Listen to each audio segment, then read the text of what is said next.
Hi, this is Sheila with Conscious Conversation Central, and today is Friday, March the 2nd, 2018, and I'm joined by BZ Rieger and Lisa Flamina Rush. Flamino, not Flamina, sorry. Rush, sorry about that. I didn't even notice. You didn't? Oh, okay, cool. Well, I've scratched that. Welcome, ladies. Thank you for coming this evening. And BZ, you sent us some more nudges, and I haven't totally read this. I got to the second line. Reversal of the poles, magnetic poles, doom and destruction. And at that I was like, okay, wait, what? Huh? What?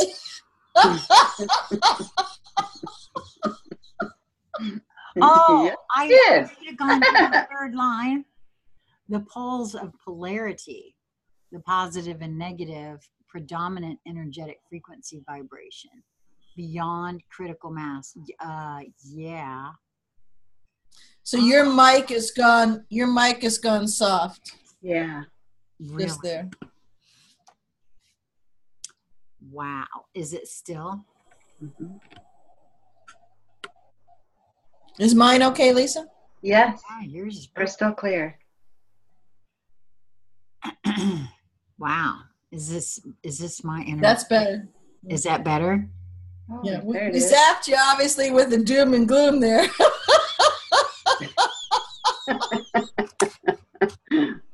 Yeah, okay, I guess so. So you want to play with that? Well, yeah, maybe. Okay, it'll be just a quick in and out. Okay. We don't play for very long. All right. On the doom and gloom part. Right. Oh, okay. It's a quick shot. Yeah. Okay, so I'm a bit confused here, and I'm feeling a bit dizzy. So that's a sign of something, isn't it? I'm sure. Yeah. So one of the reasons that this came in for me to play with, and as I was playing with it, because I give myself the recorded memo, I had to laugh because I put in the doom and gloom there because it's part of this, but also because I knew Sheila would read that and go, "What?" Well, at the risk of being predictable. Golly, I never thought I was really that predictable, but okay. So if you there's a lot of stuff out there where people have been talking about the pole shifts, reversal of the pole shift and that kind of stuff. Mm-hmm. And so automatically people go to thinking, like the poles, North Pole, South Pole. And then they automatically seem to go to, they're going to reverse. So South Pole is going to be on the top and North Pole is going to be on the bottom. And okay. Oh my God, it's going to be doom and gloom if that happens because, everything that was ice is going to be palm trees and margaritas, and everything that was,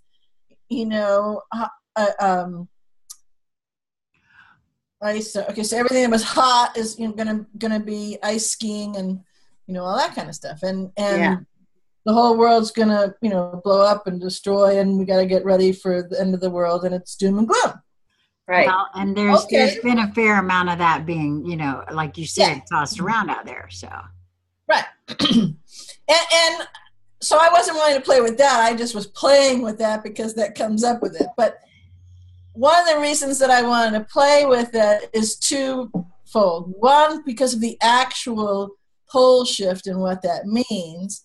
And as I play with that with you guys a little bit, you'll see, because it also demonstrates how metaphor is the way to illustrate what the language of light is actually bringing down in all of us, and the packets of information that we're unpacking and decoding as we have expansion.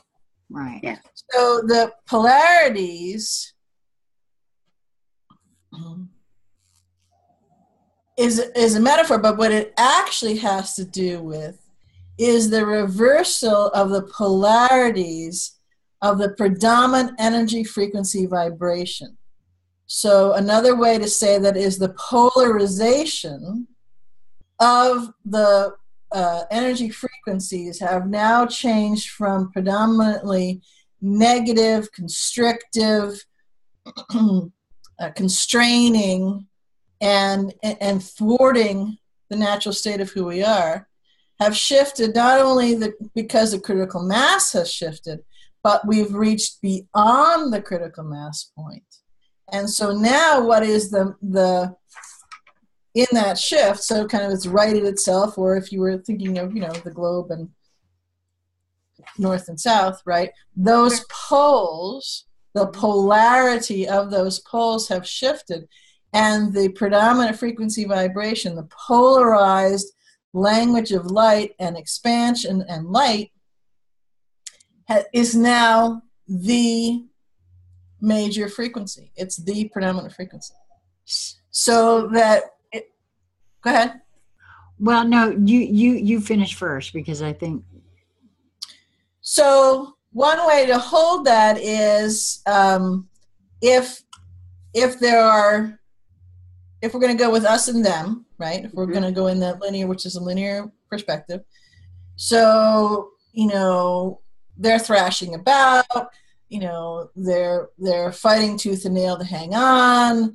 Yeah. They're trying to censor different things. They're trying to, throw out campaigns in whatever way to kind of push the truth away. There's, you could go on that thread, come up with a whole host of things related to a whole host of topics, right? Right. In the us and them kind of thing.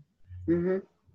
And because that we are so before, when we were talking about the pole shift, it's coming, is this going to happen? You're going to see it. And oftentimes it was described as, what did I say?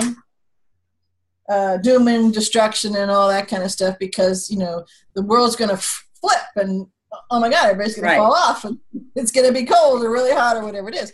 Well, so what I'm saying is it's no longer coming, it's here. And we're fully in it. And it's as much things are described that way when you're unpacking the codes and the keys, and you're unpacking the geometric language, the language of light that's coming to you in various different ways.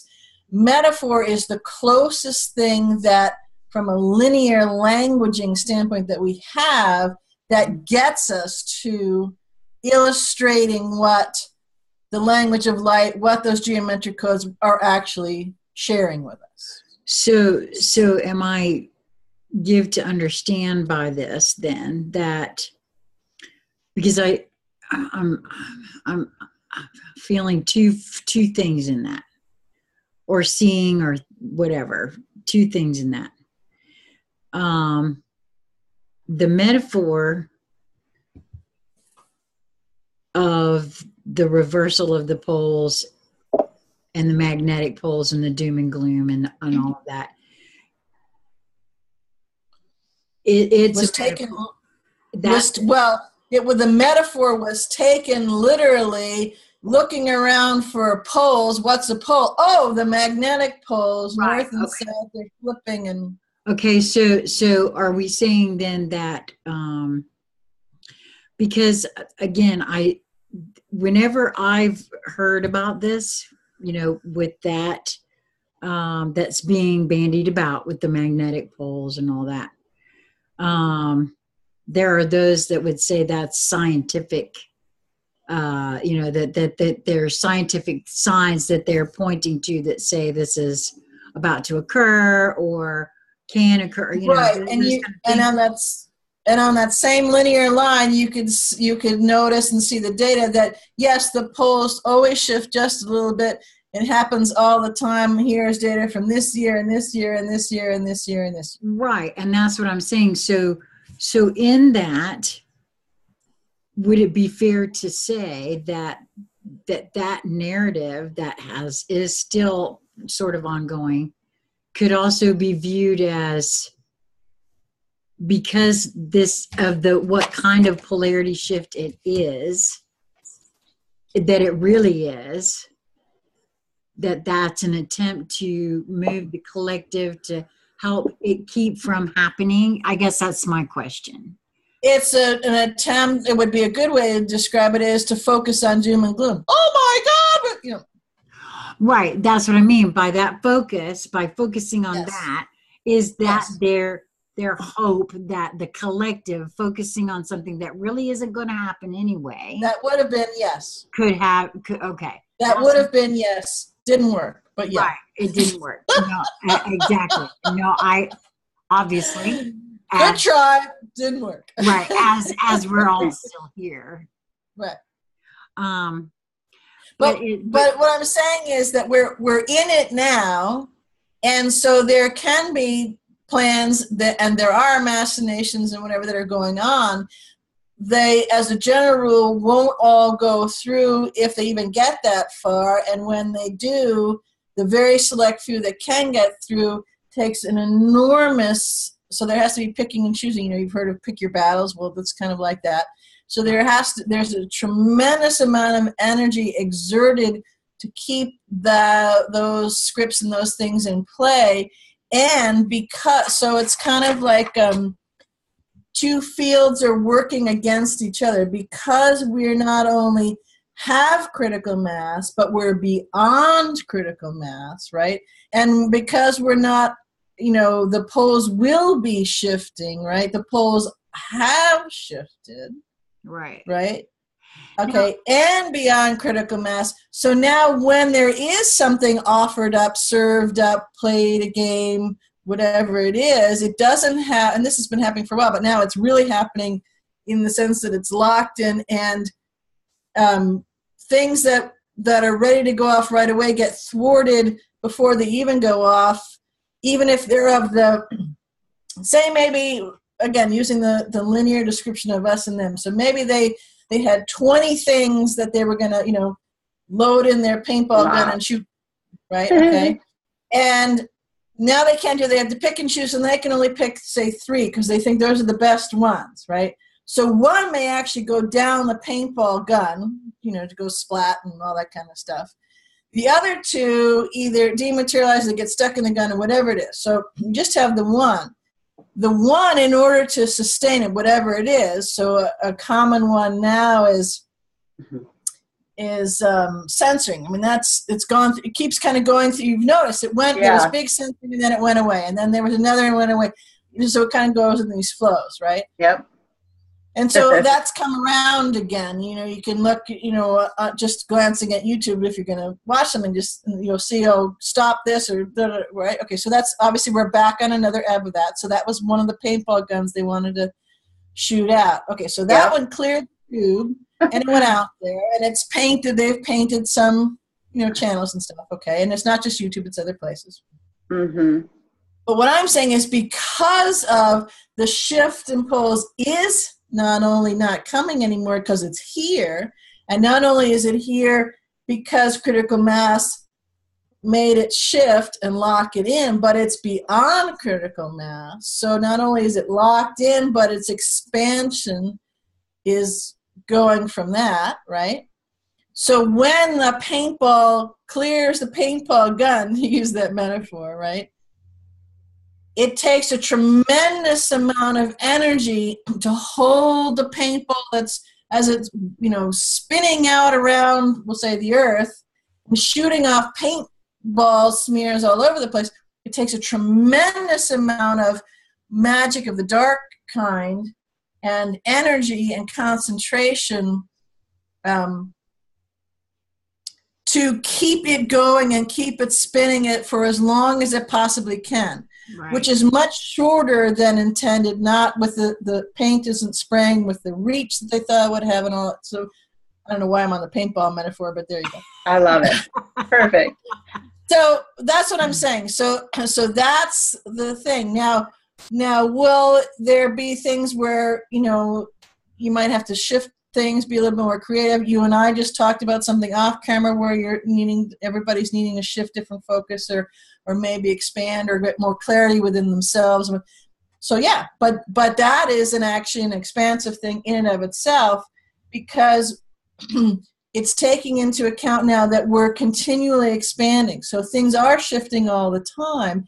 And if we're not consciously moving with that in the way that we have our connections with people, and we have the ways that, the pieces and parts of our mission that we're carrying out, then we're actually carrying out to something that's back there, regardless of the paintball guns or anything else. Right. Does that make sense? Right.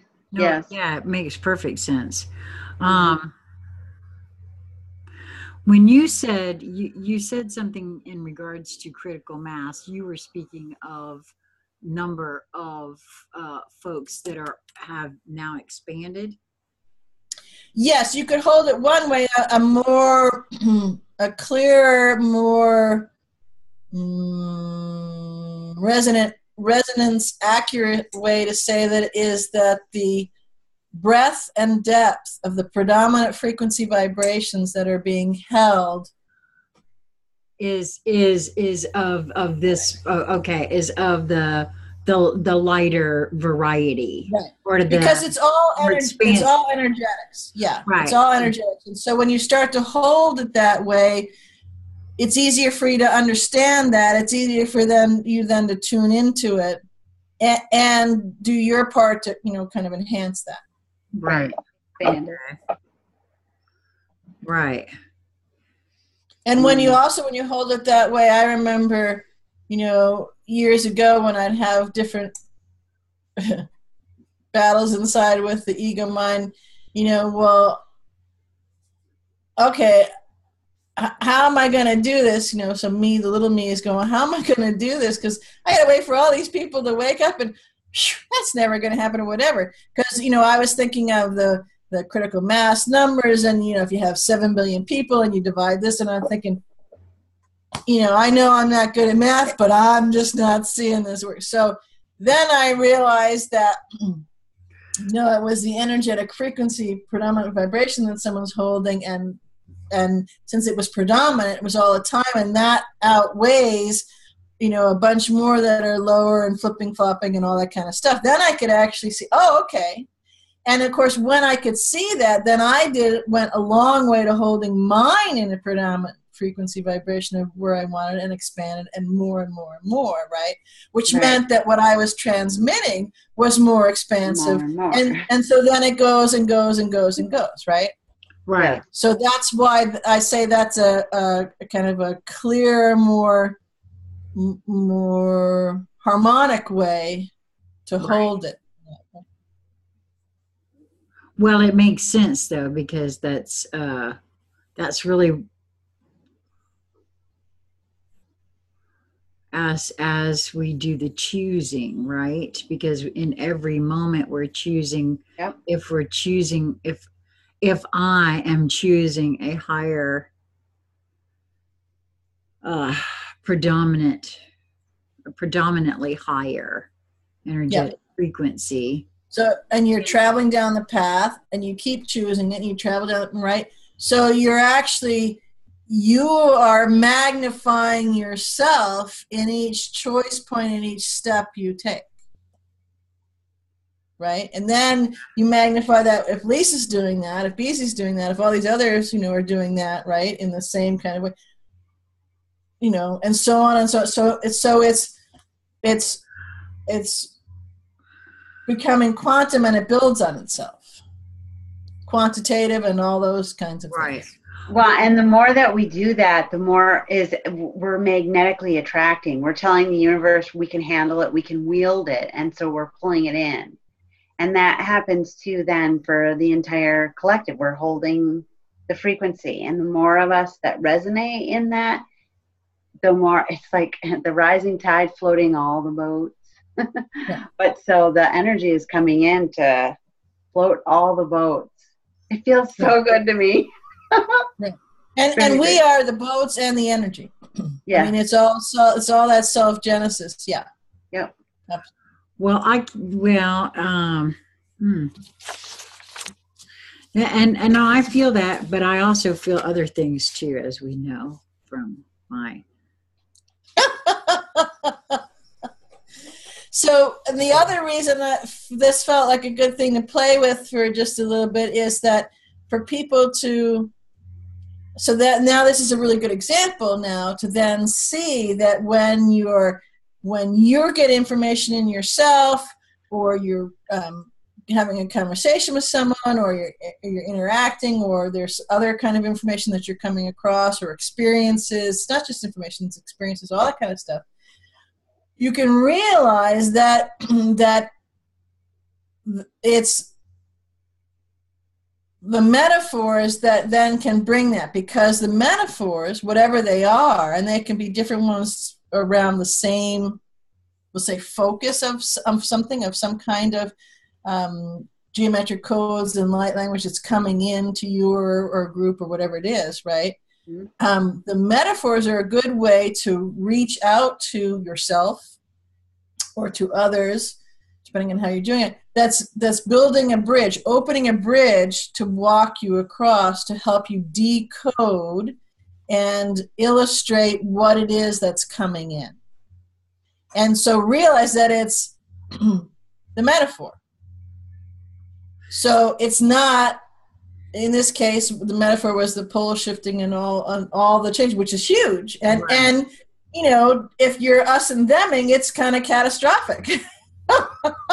Because the paintball gun's just not working, right? You know, right, and right. So yeah, and it's not going to anymore ever again. Well, that's right. So you know, that's so in that respect, that's, you know, kind of, but it is metaphoric in that sense. And so if you can remember to hold it that way, then when you look around in building that bridge, or however you may do it, don't. You can play with it and see how it fits, maybe in an external linear thing, but how it feels. So you're putting all the pieces together, because you are the resonance meter and the discernment meter on all of that. You, each one of you, is the expert for you. Right. And the decoder and all those, you know, super fantastic things that you are, and you do it. And so that you can come across and engage with different things and take it all back to the expert, which is you and you and you know, right? So this is just one example of that. Wow, that's beautiful. Yeah, it is.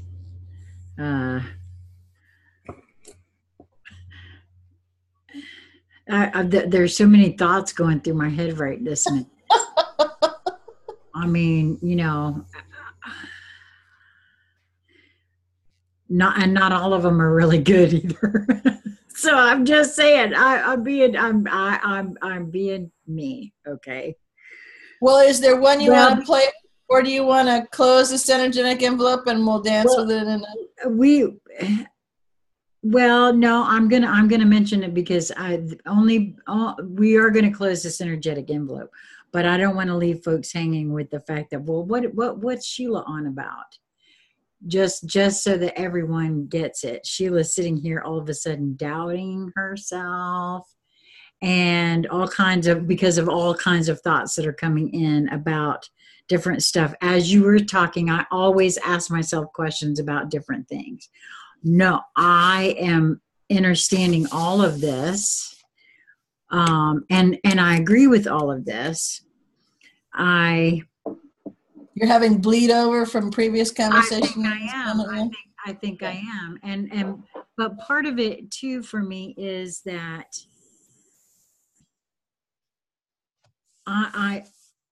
that's why the next thing that's on the slot is the perfect thing for the bleed over. Perfect. Then we will just. That's what I asked it. I didn't read that. Remember, I told you I didn't read that. So we'll close this one out and we'll start the next one. So you'll find BZ's blog information at the IUV in the body of this video, along with Lisa's blog information, Heart Song Musings, and Rush Solutions Tools for Transformation. Both of those informations will be in the body of this video, along with the Friends of Conscious Conversation Central Facebook page will be a link for that. That will be there. And also my email address will be in the video, in the body of this video. So thank you, ladies.